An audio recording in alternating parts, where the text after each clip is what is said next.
Hi hello friends, welcome back to our channel lushqueens. నేను మీ లక్ష్మి. ఈరోజు ఒక డిఫరెంట్ స్నాక్ ఐటెంతో నేను మీ ముందుకు వచ్చానండి. చాలామంది చిన్నపిల్లలు పెద్దవాళ్ళు క్యాప్సికమ్ని తినడానికి ఇష్టపడరు. వాళ్ళకు కర్రీ అలా చేసి ఇచ్చామనుకోండి అస్సలు తినరు కదా. అలాంటి వాళ్ళకు ఇప్పుడు నేను చూపించబోయే స్నాక్ ఐటెంని క్యాప్సికమ్తో కనుక తయారు చేసి పెట్టారనుకోండి చాలా హ్యాపీగా టకటక మొత్తం తినేస్తారనమాట. మరైతే ఆ స్నాక్ ఎలా తయారు చేయాలనేది మీరు చూడాలనుకుంటున్నారా? మరైతే లేట్ ఎందుకు, then let's get into the video. మనం ఇప్పుడు స్టఫ్డ్ క్యాప్సికమ్ని ఎలా తయారు చేసుకోవాలి అనేది చూసేద్దాం. ఈ స్టఫ్డ్ క్యాప్సికమ్ తయారు చేసుకోవడానికి కావాల్సిన ఇంగ్రీడియంట్స్ని 1 by 1 చూసేద్దాం. 1 కప్పు తరిగి పెట్టుకున్న ఆనియన్ ముక్కలు, ఇంకా 1 కప్పు తరిగి పెట్టుకున్న టమాటా ముక్కలు, కొద్దిగా మొజరెల్లా చీజ్, ఇంకా కొద్దిగా కొత్తిమీర, కొద్దిగా కారం, గరం మసాలా పౌడర్, టేస్ట్కి సరిపడా సాల్ట్, ఇంకా కొద్దిగా ఒరిగానో, ఇది ఆప్షనల్, 3 కోడిగుడ్లు. నేను ఇక్కడ 4 క్యాప్సికమ్స్కి సరిపడా ఇంగ్రీడియంట్స్ని చూపించాను. ఫస్ట్ కోడిగుడ్లను పగలగొట్టి ఒక బౌల్లోకి ఇలా తీసుకోవాలన్నమాట.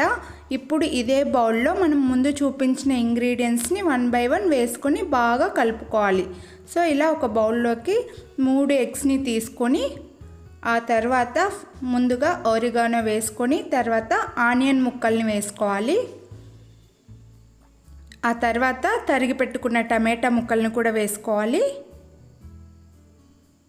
ఇంకా కారం పొడి, గరం మసాలా పౌడర్, టేస్ట్కి సరిపడా సాల్ట్ కూడా వేసుకోవాలి.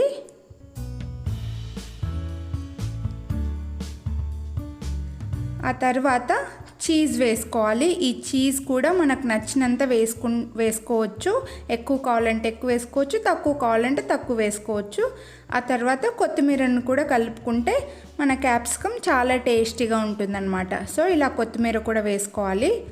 ఇవన్నీ బాగా ఎగ్ బీటర్తో బాగా ఇలా బీట్ చేసుకొని మొత్తం మిక్స్ అయ్యేలాగా కలుపుకోవాలన్నమాట. చూడండి, ఇలా బాగా మొత్తం కలిసిపోవాలి. ఇలా మొత్తం కలిపేసి పక్కన పెట్టుకొని ఉంచుకోవాలి. ఆ తర్వాత ఇడ్లీ పాత్ర తీసుకొని ఇడ్లీ పాత్రలో కొన్ని వాటర్ పోసి మనం సేమ్ ఇడ్లీలు ఎలా చేసుకుంటామో అలా కొన్ని వాటర్ పోసి ఆ తర్వాత ఇడ్లీ ప్లేట్లో కొద్దిగా ఆయిల్ని అప్లై చేసుకోవాలి. దీన్ని లో ఫ్లేమ్లో పెట్టుకొని వేడి చేసుకోవాలి. ఇడ్లీలు చేసుకున్నట్లుగా వేడి చేసుకోవాలి. ఆ తర్వాత క్యాప్సికమ్ని లోపల ఉన్న విత్తనాలన్నీ తీసేసి కొద్దిగా ఆయిల్ని టోటల్గా క్యాప్సికమ్ మొత్తంకి అప్లై చేసుకోవాలన్నమాట. ఇలా 4 క్యాప్సికమ్స్కి నేను అప్లై చేసుకుంటున్నాను. ఇలా ఆయిల్ని అప్లై చేసుకోవడం వల్ల క్యాప్సికమ్ కూడా బాగా కుక్ అవుతుందన్నమాట. సో ఇలా ఆయిల్ అప్లై చేసుకున్న తర్వాత మనం ముందు తయారు చేసి పెట్టుకున్న స్టఫ్ ఉంది కదా, అది మొత్తం క్యాప్సికంలో ఇలా వేసుకోవాలి.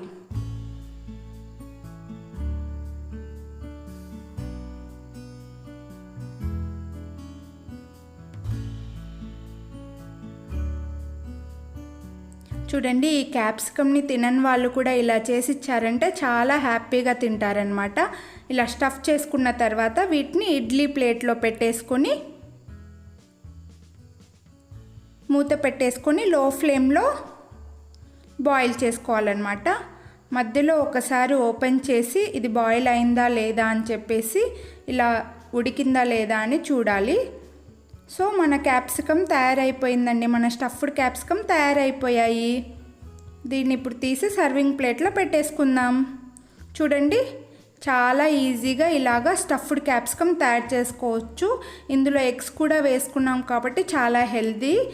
ఆ తర్వాత పైన ఇలాగా టమాటా సాస్ లేదా టమాటా కెచప్ వేసి ఇచ్చారంటే పిల్లలు చాలా హ్యాపీగా తింటారనమాట. చూడండి ఎంత బాగా కనిపిస్తుందో కదా. ఇలా క్యాప్సికమ్ విత్ ఎగ్ స్టఫ్ చేసి ఇచ్చామంటే హెల్త్కు చాలా మంచిది. పిల్లలు కూడా క్యాప్సికమ్ తినని వాళ్ళందరూ పెద్దవాళ్ళు కూడా బాగా తినేస్తారు. ఇలా కట్ చేసి చూపిస్తున్నాను చూడండి. లోపల ఎగ్ అంతా బాగా బాయిల్ అయిపోయింది. సో ఇదన్నమాట మన స్టఫ్డ్ క్యాప్సికమ్ రెసిపీ. సో ఇదండి ఈ స్నాక్ ఐటమ్. ఇలా క్యాప్సికమ్ను ఉపయోగించి స్నాక్ తయారు చేసి పెట్టారంటే క్యాప్సికమ్ తినని వాళ్ళు పిల్లలైనా పెద్దలైనా హ్యాపీగా తింటారనమాట. సో మీరు కూడా ఇంట్లో ఇలా క్యాప్సికమ్ను ఉపయోగించి స్నాక్ చేసి మీ పిల్లలకు మీ ఇంట్లో వాళ్ళకి తయారు చేసి పెట్టి దీని టేస్ట్ ఎలా ఉంది అనేది నాకు కమెంట్ చేసి చెప్పండి. అలాగే ఈ వీడియో మీకు నచ్చినట్లయితే లైక్ చేసి మీ ఫ్రెండ్స్ అండ్ ఫ్యామిలీకి షేర్ చేయండి. ఇంకా ఇంతవరకు మీరు కనుక లష్ క్వీన్స్ ఛానల్ని సబ్స్క్రైబ్ చేయకపోతే కింద రెడ్ కలర్లో సబ్స్క్రైబ్ బటన్ కనిపిస్తుంది కదా, అది క్లిక్ చేసి పక్కన బెల్ బటన్ యాక్టివేట్ చేసుకున్నారంటే నేను చేసే మంచి మంచి రెసిపీ వీడియోస్ మీరు మిస్ అవ్వకుండా చూడొచ్చు. So stay tune to Lush Queens. Thank you. Have a nice day.